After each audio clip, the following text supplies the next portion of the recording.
There comes a time, perhaps in every life, where you feel as though you are standing at the edge of everything you've built and it is crumbling beneath you. The job falls through, the relationship unravels, the body aches, the bank account sits stubbornly still. You pray, you hope, you knock, and yet no door swings open. And in that moment you say, "Nothing is working, but I tell you, that is the greatest lie your senses will ever sell you." Nothing is working is not a truth. It is a state of mind, and your state of mind is what shapes the world you walk in. I once stood on the dusty edge of my own doubt, broke and uncertain, the rent overdue and no prospect in sight. I had tried, I had pleaded, I had panicked, but the more I reached outside of myself for answers, the more elusive they became. And then I remembered the teaching, not from the world, but from within. A whisper, subtle as a feather, assumed the feeling of the wish fulfilled. I turned within and I spoke, not to a God in the sky, but to the God in me, the only God there ever was. And I said, "Thank you, Father, not for what I had seen, but for what I was now choosing to know is true. Thank you, Father." 3 words, not said in desperation, but in assurance. Not uttered as a wish, but declared as a fact. I did not see the money in that moment. I did not touch the solution, but I felt it. I knew it. I closed my eyes and walked in that invisible world. And in that world I had already received. I could smell the wood of the new apartment. I could hear the laughter of ease. I could feel the weight lift. And within days, everything moved. The world bends to the voice of the one who speaks with conviction. You don't need more effort. You don't need more strategy. You need a new inner conversation with the God who dwells not above but within you. The moment you say, "It is done," and believe it, the universe rearranges itself to mirror your new assumption. Stop asking, begging, and pleading. You are not a beggar. You are the operant power. Say this to God, not with trembling lips, but with authority. "Thank you, Father, that this is already done." Don't describe the problem. Decree the result. Don't rehearse your struggle. Reveal your faith. See it, feel it, live from it, and say over and over, "Thank you, Father," not as repetition, but as revelation. Every time you speak it, say it like you mean it, because you do. Because it's real, because it's yours. And then watch. Watch how everything begins to move, how the phone rings, how the door opens, how the way is made where there was no way. For when nothing is working, it's not the end. It's the invitation to remember. You are the divine in expression, and with a word, the Word made flesh, everything changes. So go now and say this to God, "Thank you, Father," and see how He moves. There comes a time, perhaps in every life, where you feel as though you are standing at the edge of everything you've built, and it is crumbling beneath you. The job falls through, the relationship unravels, the body aches, the bank account sits stubbornly still. You pray, you hope, you knock, and yet no door swings open. And in that moment you say, "Nothing is working." But I tell you, that is the greatest lie your senses will ever sell you. Nothing is working is not a truth. It is a state of mind. And your state of mind is what shapes the world you walk in. You see, what we call reality is nothing more than the projection of consciousness. We are not reacting to the world, we are creating it. If you look at your circumstances and see failure, despair, and stagnation, understand this. It is not because life is punishing you. It is because you are unconsciously dwelling in a state that continues to reproduce those conditions. Neville once said, "Change your conception of yourself, and you will automatically change the world in which you live." So when you say nothing is working, what you are really affirming is a self-concept of defeat, limitation, and separation. And the outer world, ever faithful, mirrors it right back to you, not because it hates you, but because it obeys you. Imagine a man standing in front of a mirror, frowning and pleading with a reflection to smile. It sounds absurd. But this is what we do when we try to change the outer world without first altering the inner state. The mirror cannot change first. You must. I remember a season in my own life where every door seemed to slam shut. I would lie awake at night, rehearsing my failures, replaying conversations that went wrong, wondering why it all seemed to spiral. And then one night in a quiet moment, it hit me, not as philosophy, but as clarity. I have been worshiping my problems more than I've been imagining my solutions. And so I stopped. I stopped identifying with the man who couldn't get a break. I stopped defining myself by what hadn't happened. And instead, I began to inhabit the feeling of one for whom things always work out. I began to occupy the state of one who was already provided for, already healed, already loved, already successful. And from that shift, life obeyed. When nothing is working, it is not because the world has failed you. It is because you are unknowingly repeating a vibration of lack. But the moment you choose to withdraw from the illusion, to stop feeding the state of nothing is working, you strip it of its power. This is not about pretending your problems don't exist. It's about recognizing that your awareness of being is God, and what you are aware of being, you become. So if you want to change the scene, change the state. If the actor on stage decides mid-performance that he no longer wishes to play the role of the beggar, he must first remove the costume. The world will not strip it for him, he must do it himself. In the same way, you must remove the identity of failure, of nothing is working, and clothe yourself inwardly in the role of success, peace, and fulfillment. And the scene around you, your so-called reality, will rewrite itself accordingly. The spoken word is not mere sound. It is power. It is seed. It is the creative act itself. In the beginning, we are told, God said, "Let there be light," and there was light. Not God tried, not God wished, but God said. The act of speaking was the act of creation. And what is true of God is true of you, for your very awareness of being is God in expression. When you say something to God, when you speak with intention from the depth of your soul, you are not making noise. You are issuing a decree. You are setting the unseen into motion. And yet, how often do we use this gift unconsciously, speaking words of worry, lack, and fear, and then wondering why our world echoes back more of the same? Words are not empty. Every word you speak, especially those you speak in emotion, is a claim upon the infinite. It is a mold into which substance flows. When you say, "I am tired," or "I can't catch a break," or "this always happens to me," you are not just reporting your life, you are instructing it. I remember once, in the middle of a particularly difficult period, catching myself saying out loud, "Nothing ever works out for me." I stopped mid-sentence, stunned, not at the circumstances around me, but at the authority I had given them with my words. I was not describing a condition. I was creating it, reinforcing it with every syllable. I had unknowingly used my own voice as an instrument against myself. And then I remembered the truth Neville spoke so often. Your word is your wand. What you affirm, out loud or within, it becomes flesh. I changed my words, not out of denial, but out of awareness. I began to say, everything is unfolding in divine order. This too is working for my good. Thank you, Father, that this is already resolved. At first, my outer world didn't shift, but something in me did, and that was enough. Because once the inner state changes, the outer must follow. It has no choice. Understand this. Every time you speak, you are speaking not to a distant deity, but to the God within you. Your inner conversations are prayers. Your casual phrases are declarations. And life is always listening, always responding, always saying yes to your most consistent assumptions. So speak with intention. Speak as one who knows their words carry weight. Say to God what you wish to see, not what you fear.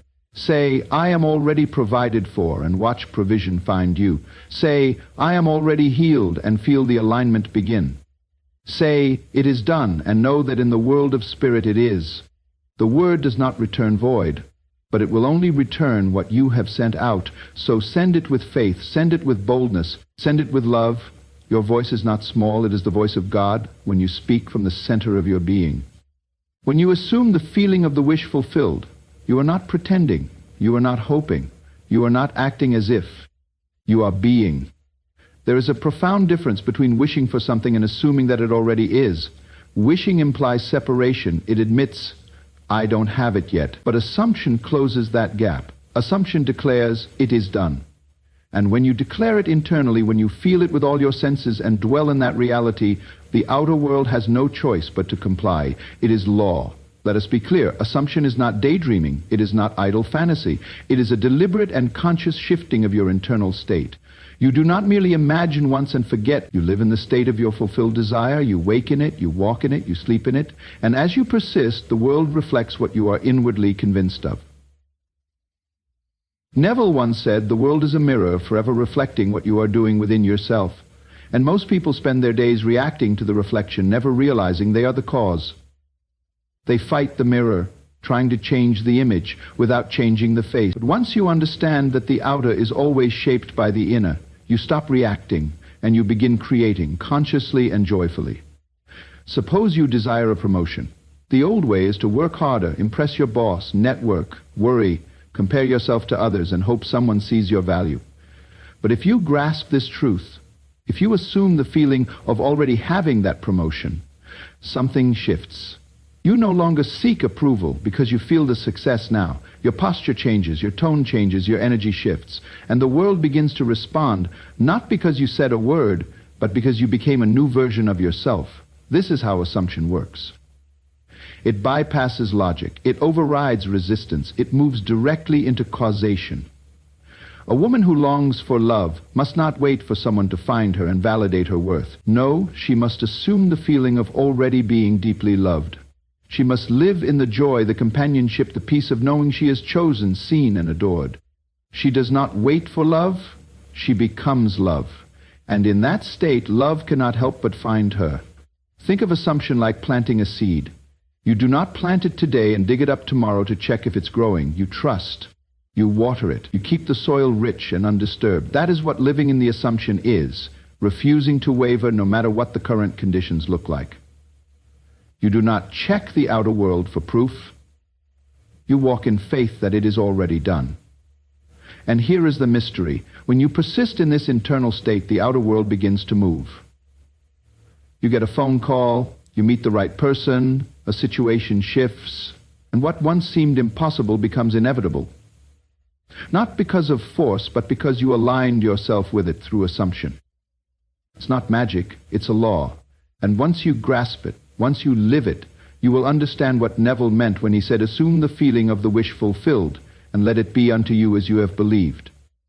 There is a force that moves beneath the surface of all things, a quiet, invisible rhythm that shapes the events of our lives. It is not the hustle, not the constant striving, not the loud declarations of ambition that bring success. It is the inner state, the assumption, the silent knowing. When you shift your inner world and persist in that state, the unseen hand begins to move in your favor, orchestrating events, aligning people, and opening doors without struggle or effort.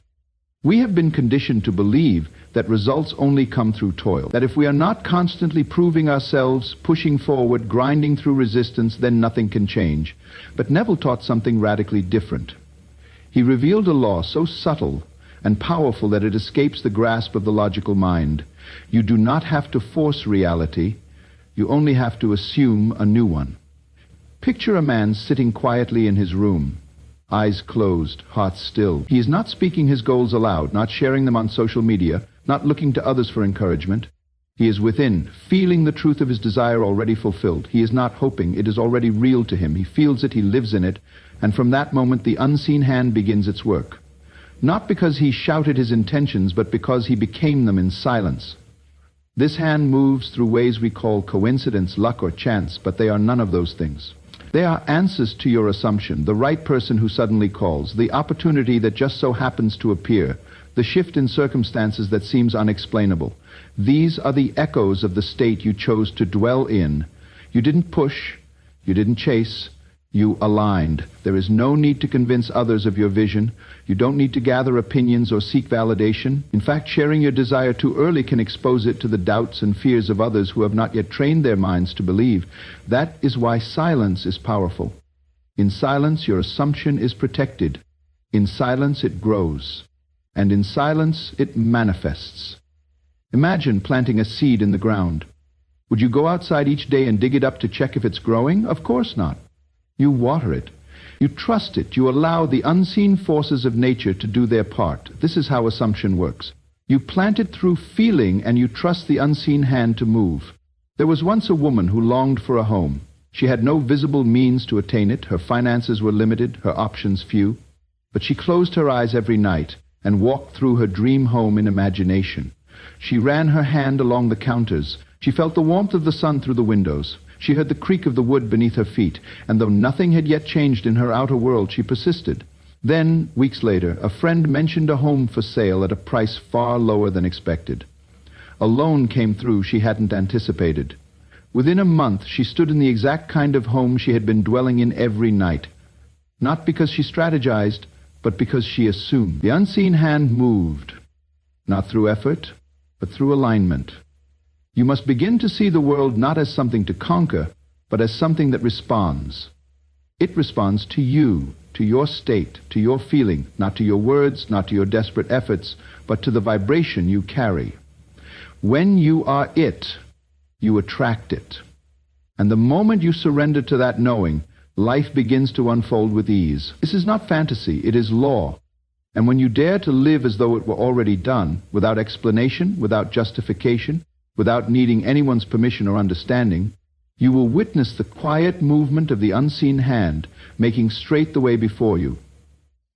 To walk now in the state of your answered prayer is to surrender entirely to the truth that your desire is already fulfilled. It means to embody the version of yourself who no longer asks, who no longer waits, who no longer wonders when the change will come. Because, in consciousness, the change has already occurred. This is the sacred act of assumption, the living secret Neville so passionately revealed. It is the path of effortless manifestation, not by pleading with the world, but by mastering the unseen world within. There is no need to convince anyone of what you are manifesting. In fact, the more you try to explain, justify, or prove your dream to others, the more you signal that you don't truly believe it yourself. You do not need applause. You do not need agreement. What you need is inner conviction. And once you walk in that inner state fully, quietly, reverently, the outer world begins to conform. You must ask yourself, if it were done, how would I feel? How would I move? How would I speak? Not how you hope to feel one day, but how you would naturally feel right now if your dream were already a fact. When you assume that feeling and live in it consistently, without waiting for evidence, you activate a deeper law of being. You cease to be a seeker and you become a creator. Think of a man who desires financial freedom. If he continues to think like someone who is struggling, worrying about bills, doubting his ability, speaking of lack, he only reinforces the state he wishes to leave behind.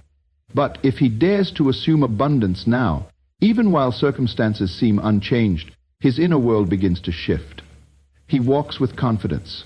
He sees opportunity where others see obstacles. He carries himself as one who already is prosperous, and that energy cannot help but attract prosperity to him. This same law applies to any desire. A woman who longs for healing must not identify with her pain. Instead, she must assume the radiant vitality she seeks, not as a wishful thought, but as a living feeling. She must speak health, breathe health, move as one who is already well. As she maintains that inner identity, the body, the mind, and even the environment must mirror it. It is not about faking. It is about faithing. True assumption is not pretending. It is believing so deeply, so completely, that the line between imagination and reality disappears.